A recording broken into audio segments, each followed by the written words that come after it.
You're listening to the Greeks Gridiron, live with Ethan Haristodoulou. What's up, everyone, and welcome back to more of the Greeks Gridiron. I am Ethan Haristodoulou, and today is May 12th, 2022. And continuing on with our draft grades for this year's 2022 NFL Draft, I am focusing on the Chicago Bears. So, my Bears fans, make sure you go ahead, comment down below. How are you feeling about this year's draft class? Make sure you hit that like button, hit that subscribe button, and let's talk some Bears draft.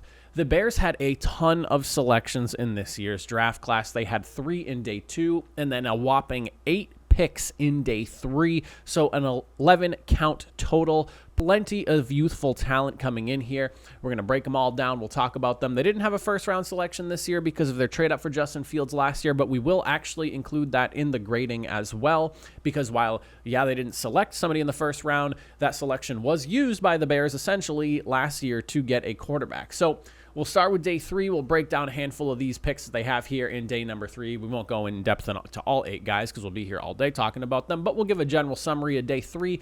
I'll talk about some of my favorite picks and whatnot, and then we'll move into day 2 and then talk that day 1 pick as well. So with day 3, like I said, there are 8 total selections here. And out of those 8 total selections, we are looking at 5 picks that I have labeled as team need additions and these team needs are not something that I put together myself. These are team needs that are noted by people around the league who are kind of putting together what the Bears should be doing during their draft classes. And during their drafts, So they have 5 people selected here for the team needs, and that is offensive tackle Braxton Jones out of Southern Utah State. They have offensive guard Zach Thomas out of San Diego State. We have also a Doug Kramer, the center out of Illinois. We're looking at guard Jatiri, I believe it's Jatiri or Jatiri. I'm not sure which one it is. Carter, the guard out of Southern. And then we also have defensive back Elijah Hicks out of California. There's also the selection of punter Trenton Gill out of NC State. Then you're also looking at Treston Ebner, the running back out of Baylor as well. And then Dominique Robinson, the edge rusher out of Miami of Ohio. So a ton of selections to go through here.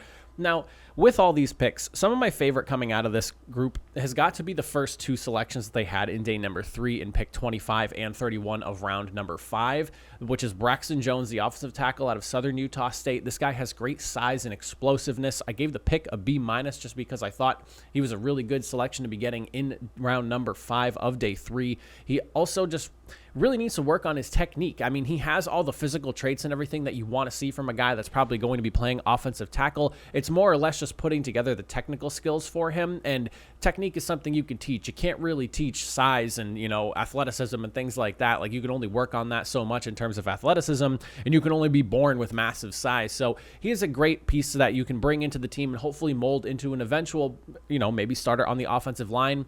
I think it's no secret that the Bears offensive line held back what Justin Fields was able to do last year, along with coaching and just the overall structure of the team last year. I am actually a pretty big fan of Justin Fields, and I'm really hoping for success under Coach Matt Eberflus over there. So with that in mind, I think an addition like him in the later picks, or in the later rounds, is an excellent piece to add on. And again, he's a guy that you're going to have to try to mold, and the technique stuff is where he's going to really have to work, but you can teach techniques. You can't teach the size. You can't teach the athleticism. You have to have those tools in the bag already. I also really like Dominique Robinson, the edge rusher out of Miami of Ohio. I gave this one a C+ as well, because while he doesn't have a ton of experience, he is a wide receiver turned pass rusher, and he only has a couple of years working at that pass rushing position. He's very athletic, and his potential upside is definitely there. A lot of people are really excited to see what he does, especially, I'm sure, Chicago fans. Like I said, he's got all the physical tools you need. I mean, the dude is 6'5", 253 pounds, stuff you just can't teach a player. He's got speed. Again, he was a wide receiver at one point, which is ludicrous. Like, this guy is very, very quick, and you can see it in his game tape and the way he plays. He's a very fast player for somebody who is as big as he is. And again, another type of player that he's got all the physical traits that you want in the toolbox. You just got to work on the techniques. And, that's something that I think the Bears have always had a very stout pass rush, regardless of who they have on that defensive front. And if there's any team that can, mold a guy like this into a, even just a really solid piece, whether he's rotational or a guy who's maybe playing 1 or 2 downs a set, like this is someone that I think the Bears should have some fun with and be able to mold into a guy that they really like. Like I said, I gave it a C+. While I do really like the pick, there is obviously, he's more of a potential upside type of guy, not necessarily an established guy, but I do really like what he brings to the table athletically. And then when you start to scroll down this list of people here, Trestan Ebner is a really interesting one, the running back out of Baylor. This is one of those things where the running back room has been kind of hit or miss depending on the year. Tariq Cohen, Jordan Howard for a while there, but Tariq Cohen's still there, and I still really like him as a player. He has not reached quite the potential, but we all saw that the article that he kind of posted out about mental health and whatnot, and people not really understanding about what's going on with you personally, and that people kind of just look at players as players and nothing more when they are actually people too. So I do like them bringing in someone like Trestan Ebner to essentially kind of maybe take some of the load off of Tariq Cohen. I am a really big fan of his game, and when he was playing at his peak, the dude was an absolute beast, especially catching out of the backfield. He was really fun to watch.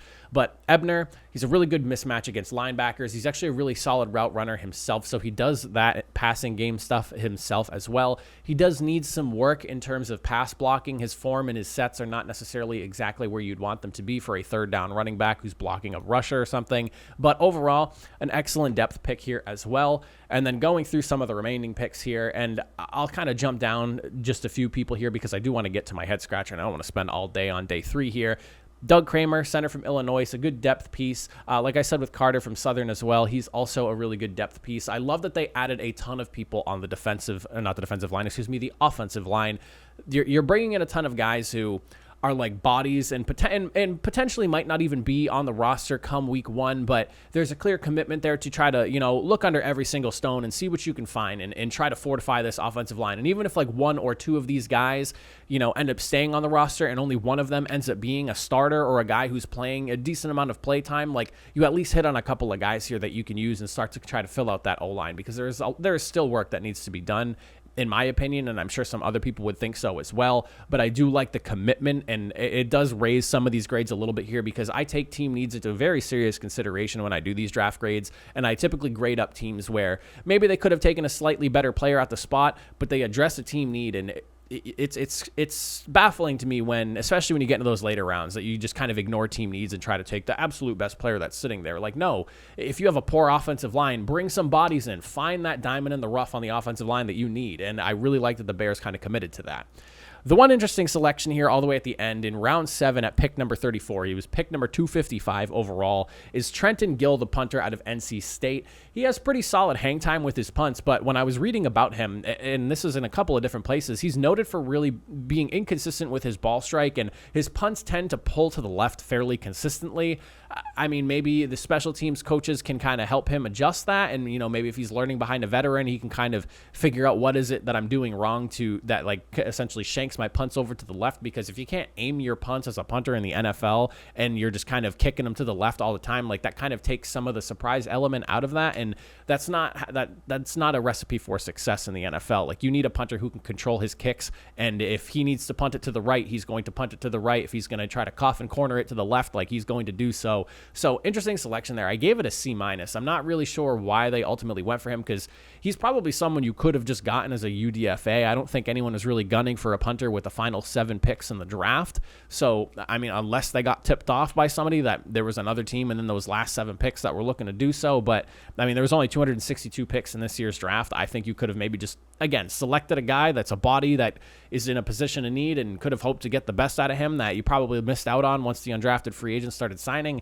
I just think that Trenton Gill would have been there as a free agent to pick up afterwards. But it is what it is. For my overall grade for day number 3, I did give them a C. When I go through my grades here, just like in order from the selections, I went B-, C+, C+, C+, C, C, C+, C-, with Trenton Gill being the lowest of the picks here, and then the highest one being Braxton Jones, the offensive tackle out of Southern Utah State. So at the end of the averaging system there, I kind of wound up somewhere at about a C. So I do give them a C for, and you could argue maybe a little bit higher because, like I said, I did like the fact that they went so team need heavy, but there is some talent issues lacking with some of the players they went after, and there is just a handful of those guys are like, they have really high potential upside, but they're not quite there yet, so you don't necessarily know if they're going to pan out. So I like C. Season average grade, it's right in the middle because you're basing a lot of those picks off potential. You don't necessarily know what you're going to get, but you're hoping you can get the best out of them with the tools that they already have.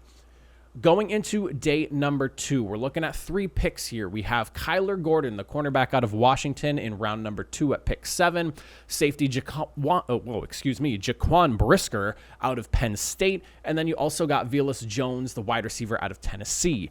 I gave Kyler Gordon a B+ for all the love that Trent McDuffie has gotten in this year's draft class. I think Kyler Gordon is a really good pick here, especially in round number 2. He plays well in press, in off man, in zone. I mean, he does everything really, really well. He's very sound. He's fun to watch tackling. It's very clear that he is not afraid to tackle people, and he really loves to get down and dirty, which is rare for cornerbacks these days, especially and like, I don't want to say it's rare, but it's harder to find, I guess you would say, which I guess makes it rare. But you do run into a lot of cornerbacks that are very good in coverage, but they typically either don't know how to tackle or they're just not a fan of tackling, and you can kind of see them pull back when it comes to it. But when you watch Kyler Gordon's tape, this guy's not afraid to get in there, get down and dirty, and make those tackles. He's very good at getting his hand in between the ball and the player as well. There are a handful of pass breakups when you're looking through his game tape that he is just really getting himself in there and trying to, position himself in between the catcher and the football. And so I really like his game tape. I gave the pick a B+. This is a really good pick for a secondary that needed it.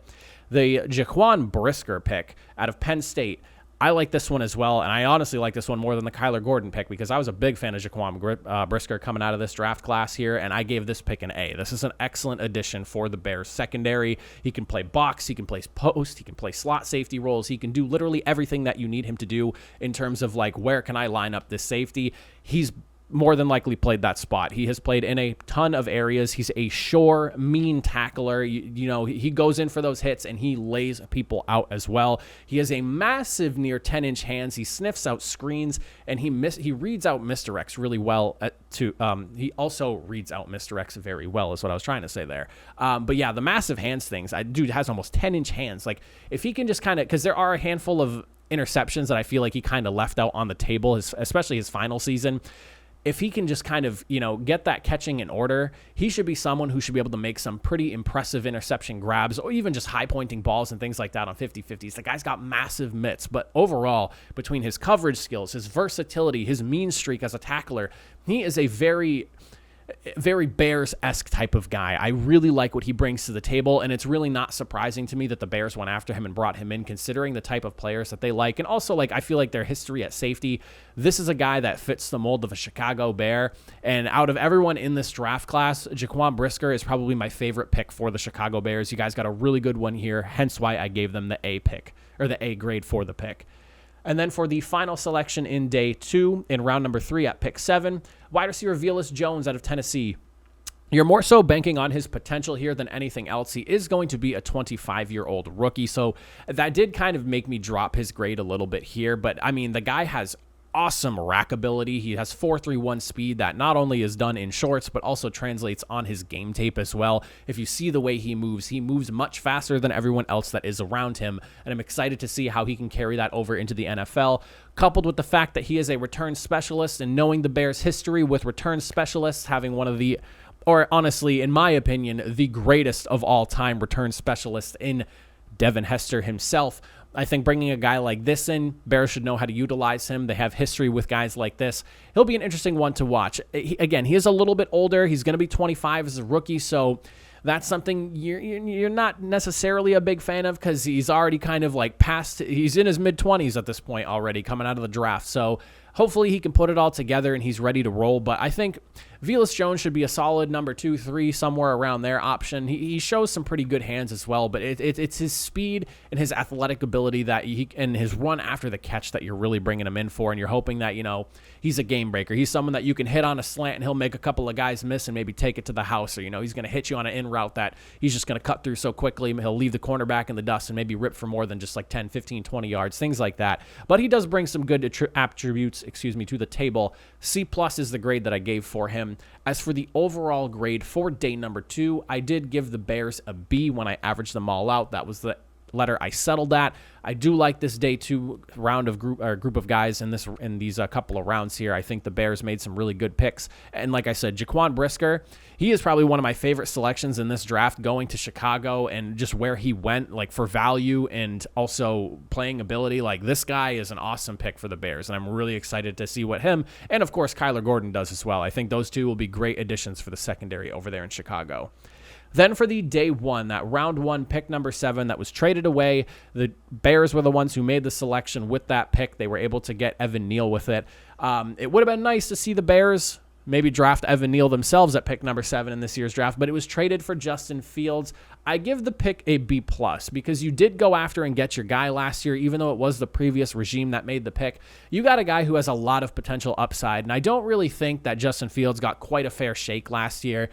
I was never a big fan of head coach Matt Nagy, and Ryan Pace was not too awesome in my opinion as well. So I'm excited to see what this new regime can do and what they build around Justin Fields. I love his athletic ability. I think he has an awesome arm. It's just a matter of getting him comfortable behind an offensive line that's competent enough to block for him and help him, be able to read progressions and actually do stuff from within the pocket and not have to rely on just trying to scramble every single play because everything is breaking down around you. Like, you're a rookie transitioning from college to the NFL, where the game picks up so much faster and you're trying to process information like twice as fast as you used to, and you don't even get the time afforded to even somewhat in like what is considered average NFL time to break down and kind of address what's going on around you defensively. You just have to, you get 2 seconds and boom, you have to run out of the pocket because you're about to die from the pass rush that's coming in to kill you.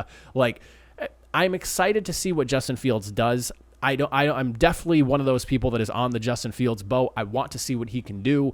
I'm excited to see what he can do, and I really hope this regime builds a competent O-line around him and gets even some more skill position players. I hope that they're looking at some of the available free agents and seeing if they can bring anyone in.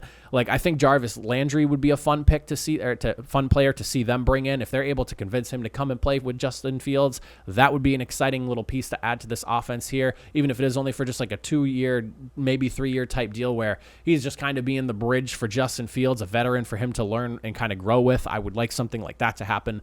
But I do give the day 1 a B+. You didn't make a pick, but you made your pick last year. You went and got a QB1, and hopefully they can mold Justin Fields into the guy that everyone is expecting him to turn into, that it has a positive outlook on Justin Fields. I won't talk about the haters and the negative people there, but B+ for the selection. For my overall grade for the draft, I do give them a B- after averaging everything out. I think this is a solid draft. You got a ton of really young talent and a lot of bodies to bring in, and youth, and just to help kind of revitalize a roster that kind of stagnated last year in a handful of areas. I really love the additions to the secondary they made. That was probably one of the biggest team needs going into this year's draft, and they definitely hit the mark. They went 3 defensive backs deep going in this draft class, and those first 2 in the second round. Awesome selections there. I love that they brought in a ton of bodies on the offensive line. They even got a wide receiver as well. Whether you think he was the best wide receiver to take at that moment or not, or if they should have been more aggressive in getting a better wide receiver, is totally up for debate, and it's totally up to you to talk about that. But I do like that they at least brought someone in who does have some, like burn the top off the defense type of play. I'm a big fan of it. But B- is my final grade. I appreciate you guys for watching. Again, my Bears fans, let me know, what do you guys think of this year's draft class? Are you excited for it? Who are you looking forward to seeing play the most? I appreciate you guys. Thank you all for watching, and I will see you all in the next video. Have a good one.